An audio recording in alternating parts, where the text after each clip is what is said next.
வாக்கு எண்ணிக்கையின் போது தபால் வாக்குகளை முழுமையாக எண்ணிய பிறகே மின்னணு வாக்குப்பதிவு இயந்திரத்தில் பதிவான வாக்குகளை எண்ண வேண்டும் என தலைமை தேர்தல் ஆணையம் அறிவுறுத்தியுள்ளது.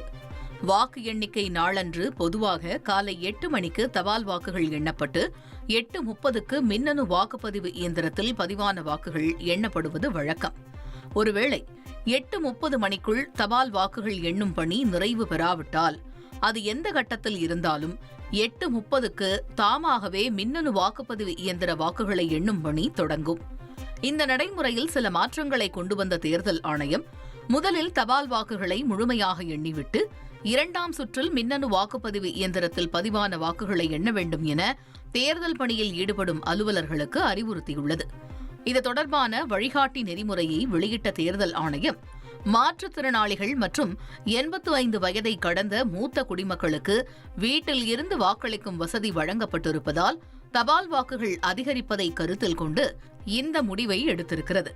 மேலும் காலதாமதத்தை தவிர்க்க போதிய மேசைகளும் அலுவலர்களும் வாக்கு எண்ணும் மையத்தில் பணியமர்த்தப்படுவதை உறுதி செய்ய வேண்டும் என அதிகாரிகளுக்கு தேர்தல் ஆணையம் அறிவுறுத்தியுள்ளது.